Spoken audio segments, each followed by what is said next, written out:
Hello and welcome to the show. My name's Relevant. This is Do All the Things. And on today's episode, we have an Ibanez Tube Screamer, TS9. And apparently it's not working, and I've been asked to fix it. Let's see how that goes. Stay tuned.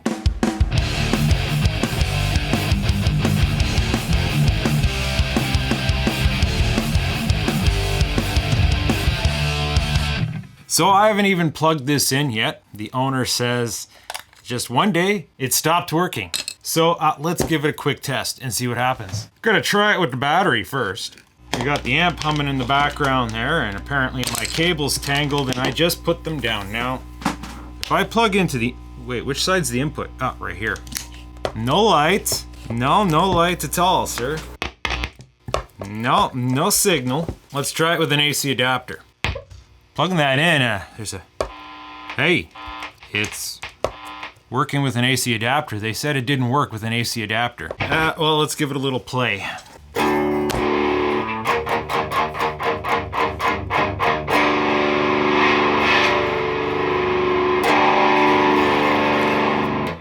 Clearly sounds like it's working, but it's an overdrive. Let's try it overdriving.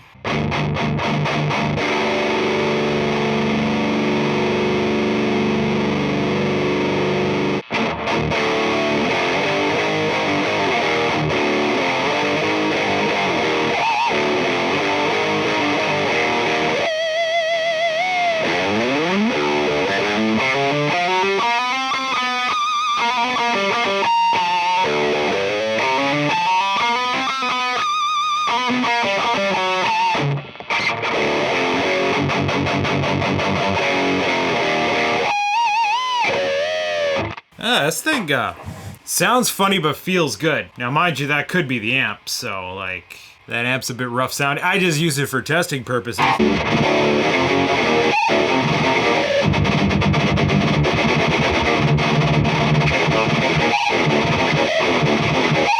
Oh, I might not even need a schematic to fix this thing. It's always funny. They give you something, they're like, oh, this is broken, but it's just like, okay. I'm feeling there's a loose wire related to the battery because, you know, the light's coming on and off with AC power. You can't see that under studio lights apparently, but nothing's happening with 9-volt power. And that battery's good. So let's tear into it and see what we can find. 4 little screws right here.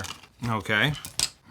This would be reasonably easy to service with this. I wonder what era this is from. We're gonna have to find ourselves a date code. Chassis ground screw right there. Oh, not even surface mount pots. There's white enamel on all of the resistors and one 4558. Let's see what the schematic says here. Yeah, 1, 2, that's both halves of the 4558. And then, okay, we have JFETs is what the rest of these puppers are gonna be. Got a couple transistors here on the switching circuit because as it said, it's kind of a contrast here because like, This solid-state switching was often employed to save the labor of having to wire up a manual switch, but this is all manually wired in here, so 2 transistors. We have an output buffer, also a transistor, same kind as over there, and then 2 JFETs. So that should be 1, 2, 3, 4, 5, 1, 2, 3, 4, 5. Oh, there's a 6 here. Oh, there's an input buffer too. Okay, I cannot really find a date code on this. Nothing I recognize. Okay, so what's wrong with the battery input? It comes on to these 2 pins here, which feeds over to the jack. The jack has a bit of corrosion in it. That's always fun. All right, let's pop a battery on here and probe around. All right, we're gonna plug into an input here so as to activate power. And we have a wick ground bus right here. And then we should be receiving positivity right here. No, we are not. Not here, not here. Now if we plug in the AC, we should be getting positivity here. Yes, but if we unplug the AC, no power from the battery. So the battery connects down here to the jack, that's the negative. The battery was unplugged there when I tested it, didn't it? Nice. Okay, the battery clip is good, so that should be coming out the jack here. But no, it looks like battery power's not penetrating this jack anymore. We might have a bad input jack. Or not an input jack, a power jack. Okay, so battery positive is right about here, which we're stretching across a negative bus. And then that would connect to this lug here. And if these leads don't snap off, of course they're going to. They're not going to stay put. All right, now we have battery power. So yeah, there's something wrong with this jack. Maybe it just needs a cleaning. Maybe it's due for replacement. Because it looks a bit grimy in there. Sucks I don't really have jacks of that nature in stock. So if you don't know, look at the schematic here. The battery connects to this finger inside the jack. And then that's the positive contact on the jack if you were plugging in AC power. So when there's nothing plugged into here, the positive contact rests on this finger and passes battery power. If you plug something in here, it disconnects the battery power. So what's happening here is battery is not making it from this finger to this contact. Now I could just hardwire it, which would drain out the battery because there'd be no way to turn it on and off other than unplugging the pedal. No, if I hardwired it, you wouldn't be able to use the AC anymore. Let's see if I can find a replacement part. Also, I should message Buddy and find out what he wants to do, actually. Because he said it didn't work with AC power, but it's clearly working with AC power. So, I'll be right back. All right, so I spent entirely too long digging around scrap. And I found this weirdo looking thing. It's a voltage regulator. And I seem to have it rigged up with an input and an output so that I could use it for regulating. But,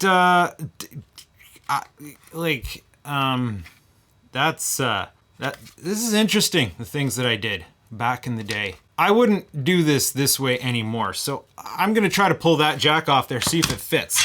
But first we have to get the jack off of the board itself, which is gonna be tricky because this will bobble all over. Fortunately, this is decent solder. I don't think it's ROS compliant. These nice big connections here means that it's sucking off pretty nicely. Now let's just work it off and put some pressure there while I loosen this connection. Yep. How about the side connection? Yep. Rear connection. It's nice when they don't have a lot of legs and you can just kind of work them off like this.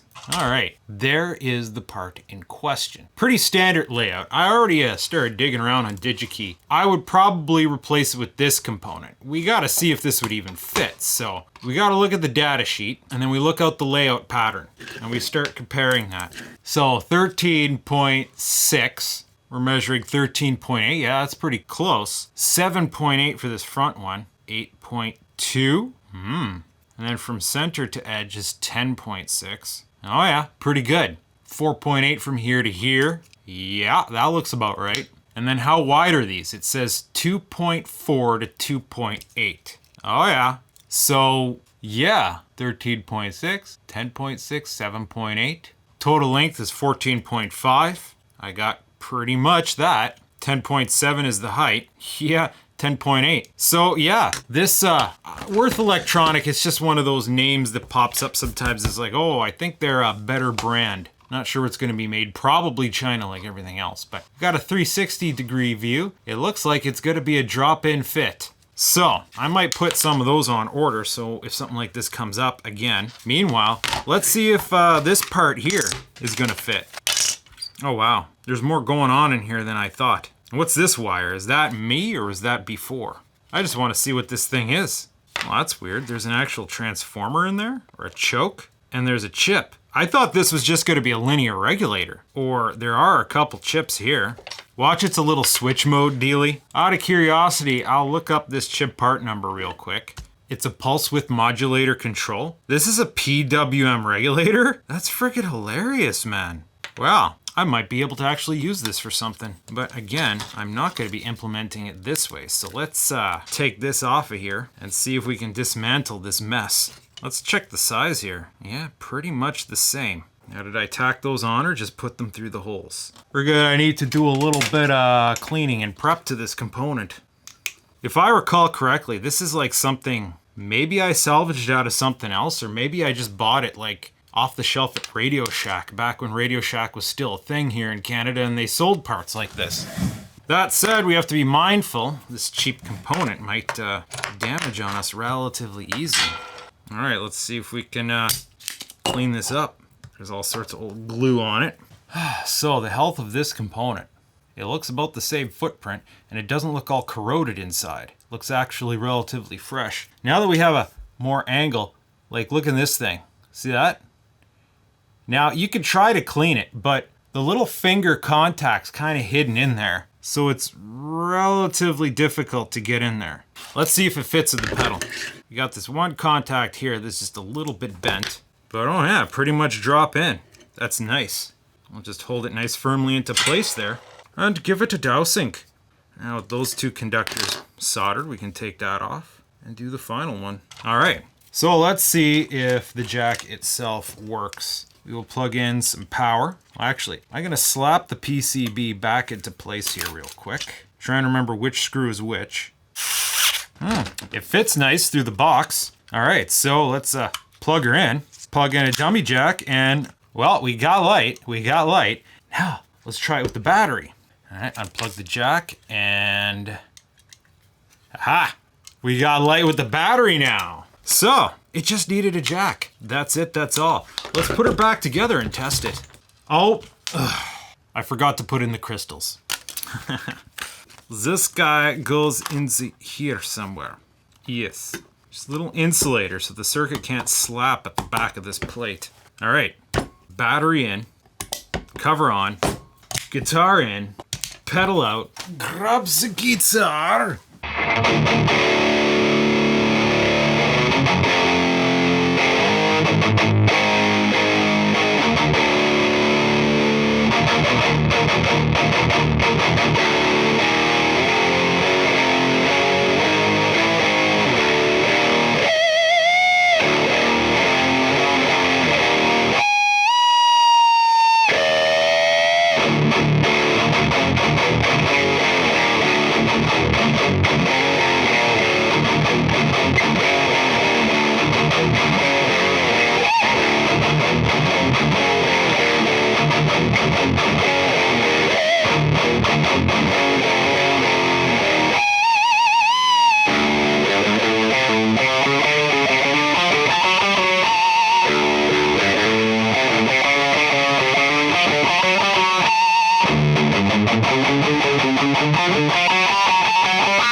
Well, it seems to work just fine now. So, I guess my work here is done.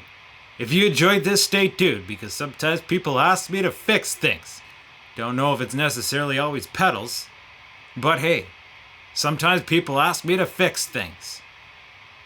And sometimes I don't know how to end my videos.